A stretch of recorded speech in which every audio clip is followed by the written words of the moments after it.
After spending 4 weeks in hospital, Hospice of the Good Shepherd patient Jan Holman was missing her King Charles Spaniels Monty and Rowley deeply, as well as her horse Bob. Jan's husband of 46 years, Dennis, said he never imagined it would be possible for Bob to pay a visit. But the Backford Hospice was able to go the extra mile, and sure enough, the 15.2 piebald cob arrived at the hospice grounds.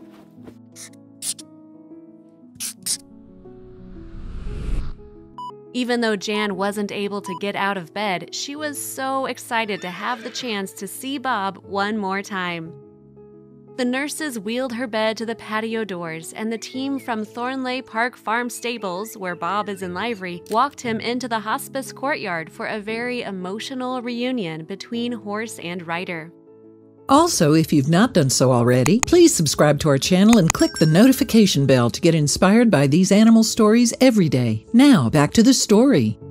Bob put his head through the doors and nuzzled Jan's neck and lap and thoroughly enjoyed his treats of carrots, bananas, and apples.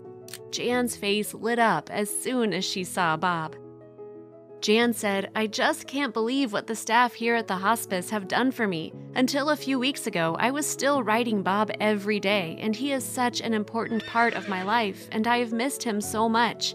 I knew that arranging for my dogs to visit was possible, as we had a neighbor who was a patient at the hospice a few years ago, and we were allowed to bring the dogs to visit her, but I just didn't expect that they would ever be able to give me the chance to see Bob one more time." Jan's husband, Dennis, said, "It was just such a relief once Jan was moved from the hospital to the hospice center in Chester, and we were able to have named visitors who could come and see Jan regularly. However, we never imagined that we would be able to include our dogs, Monty and Rowley, and Jan's horse, Bob, on the visiting list." The Hospice of the Good Shepherd, posting the news on its Facebook page, wrote, "The ethos of hospice care is not just about caring for the clinical needs of our patients, but also looking after their emotional and spiritual needs as well. It's about making a difference to our patients and their families in whatever way we can." As with so many charities, the hospice is currently facing difficult financial times due to the continuing impact of coronavirus and is having to find new and innovative ways to raise funds to ensure the hospice can continue to deliver its essential end-of-life care to the community.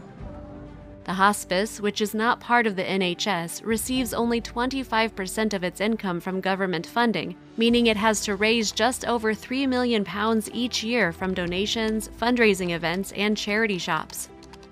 For over 30 years, the Hospice of the Good Shepherd has provided end-of-life care to patients living with life-limiting conditions from Chester, West Cheshire, and Ellesmere Port.